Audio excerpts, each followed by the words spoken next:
Right, so I've sanded these back reasonably heavily, but they have been sanded before.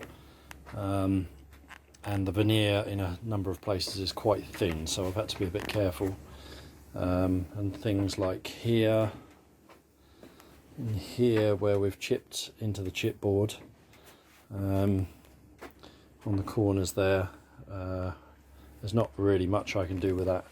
I'm not going to vinyl wrap these like I've done with the 44s that I've currently got and around there. But actually when I was cleaning the panels and they were wet, a lot of this disappears when it's coloured. So I'm going to go over it with something darker, a darker oil, to seal it all back up again. And I think we'll probably be pretty good, but yeah. I've also taken the rasp file and cleaned out these extra slots that were put in for the terminal blocks of the new tweeters that went in here. And there were some brackets on the back because these had, I suppose they were on the wall at some point, just hung on brackets. So we'll put new binding posts in there, and the back will get sprayed black. So what I'll probably do, if I can't mask this up, I'll try and take it off, but it's metal and it will bend easy. So yeah, the other one's there. Actually, I've got most of the marks out, but I daren't sand it any harder. But obviously this is really dry now, so once we get them stained up again, they should be good.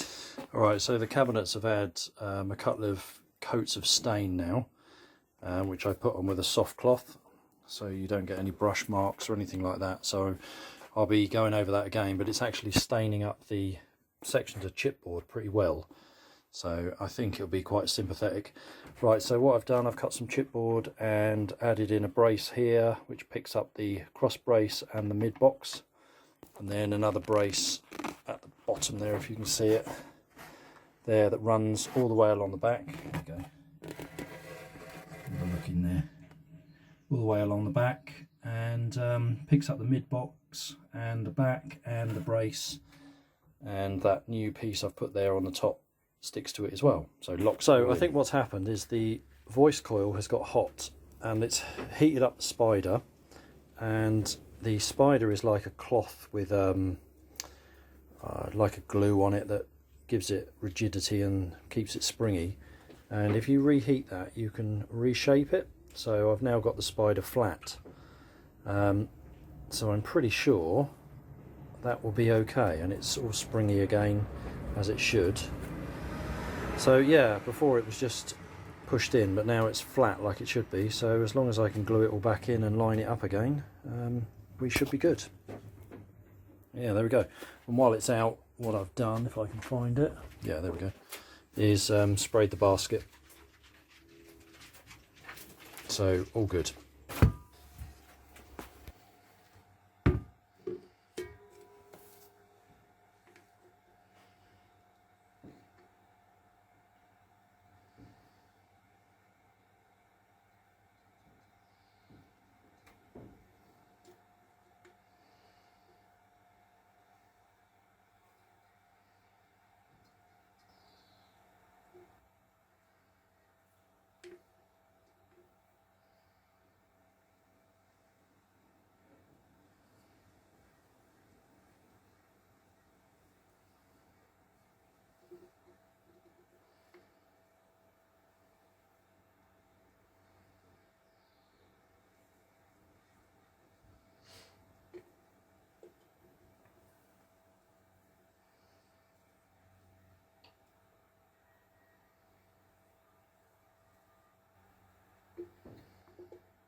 Nylon perfect.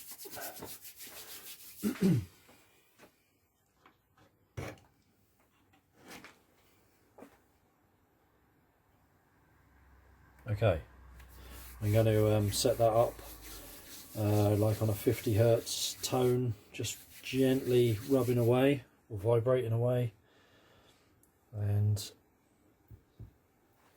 we should be all right.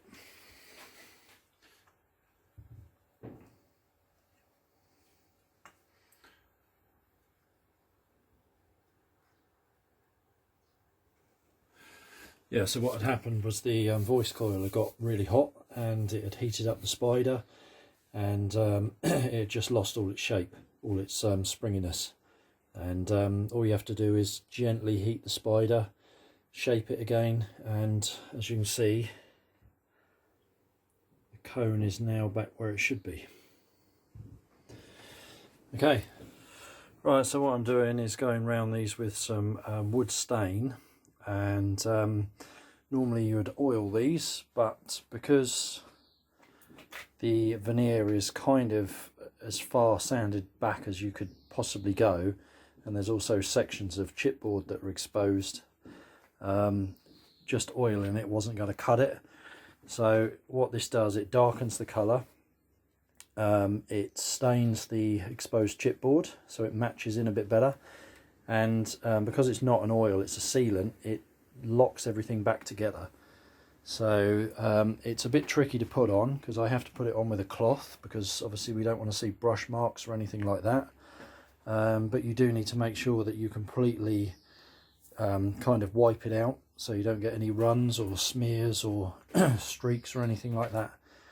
So that's had 2 really light coats, and I'm just finished giving that a 3rd coat. As you can see, it's pretty good, it's developing a good sheen now. So yeah,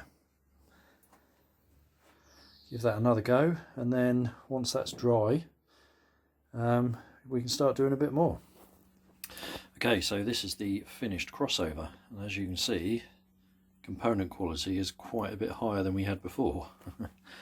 Okay, so on the woofer circuit we're coming in through this inductor with a 90 microfarad cap down to ground, into this inductor with a 72 microfarad cap down to ground, out to our woofer. And then on the mid-range we come through a new resistor, through these 2 caps which make a 30. We've got this inductor down to ground. We carry on through this inductor here with this 15 microfarad cap down to ground, and then out to our mid-range. This is the ground for the mid-range. And then on the tweeter circuit we come in through a new resistor. So I've added this in because I'm now using poly caps on the tweeter circuit. And because the ESR value is much lower, I've introduced a resistor to compensate. So we've got 2 caps making an 8, 2 caps making a 12, with our inductor down to ground and out to our tweeter. I've reorientated this so it's not going to cross talk with this, and these are all fairly well set up anyway. So a new high purity copper wire. So yeah, there we go. Underneath there is some pads and the board's all cleaned up. So yeah, all done and ready to go back in.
Right, so I've been listening to these for a bit, and they're bloody lovely. They really are good.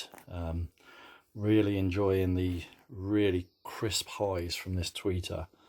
Now we got the polycap upgrade on it, and the mid-range is really nice as well. And for a speaker that's got a very big front baffle, you'd expect it to play from the baffle a bit, and yeah, with a lot of tracks they do sort of disappear. So things are working well. The repairs on the woofer, I can't even remember which one it was now. That one, I think.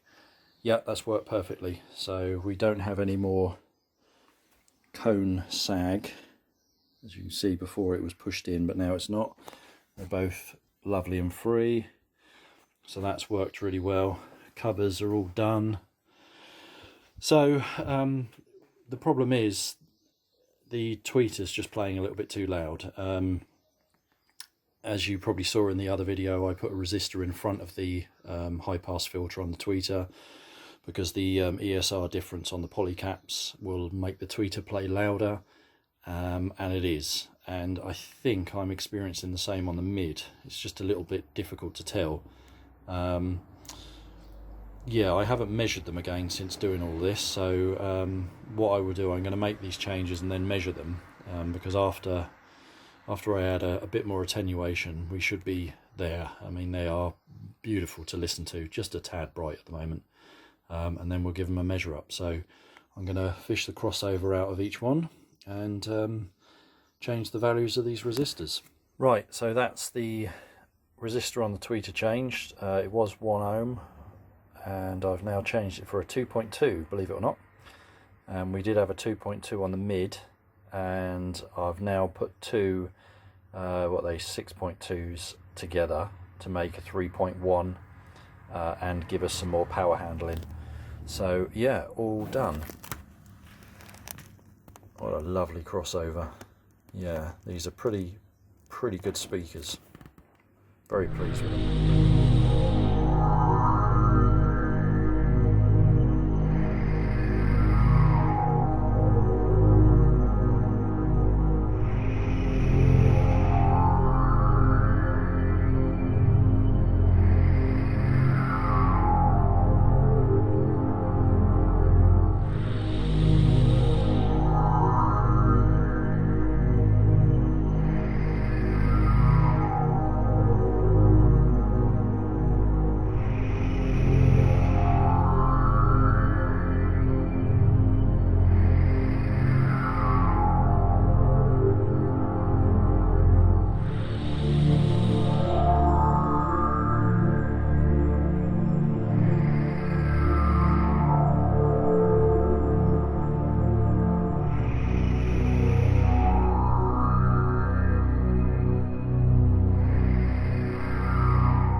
Right, thanks everyone for watching this. Sorry it's been just made up of little clips and pictures and things like that.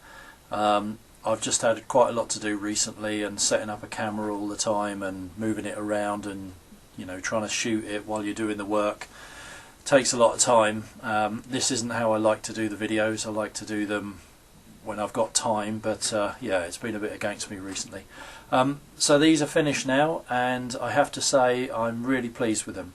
As soon as I'd done all the crossover work and reassembled them and listened to them, they really did sound good. But obviously, as I mentioned, the tweeter was playing a little bit too bright, a little bit too loud, and to a degree the mid-range was, but ever so slightly, not much.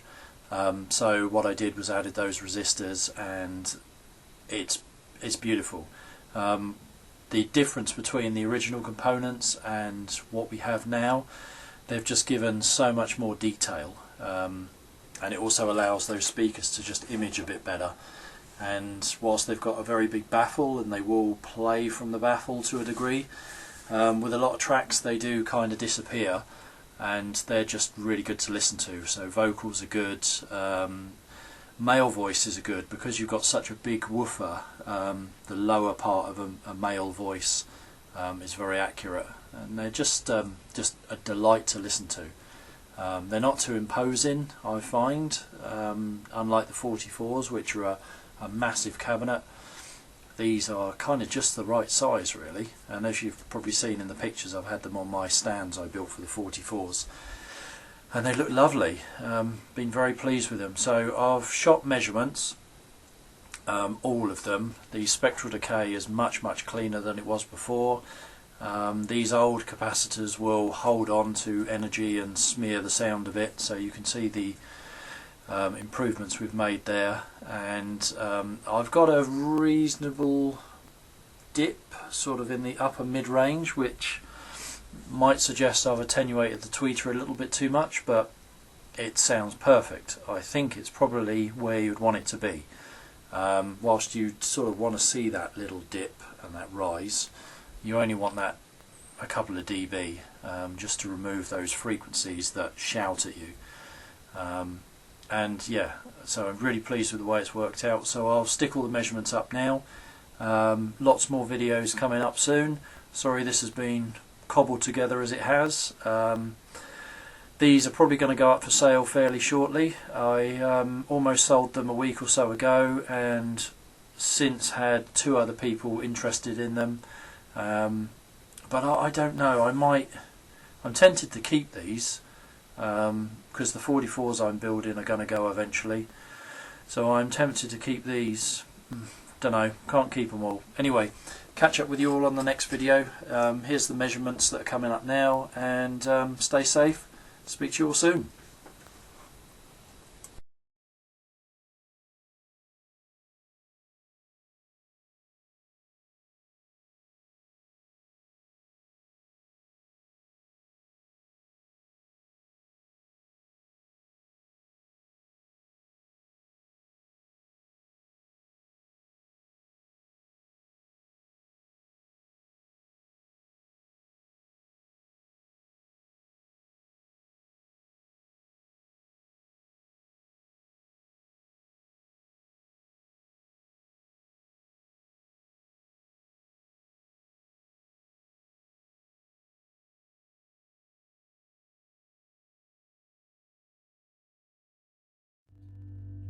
Of the tobacco companies, the tobacco companies. So thank you, R.J Renolds, for helping me look so cool. And thank you, Philip Morris, for keeping me company after school. And thank you, Brown and Williamson, I hope you spent my money well. When this is past and I've smoked my last, I will see you all in hell. I will see you all in hell.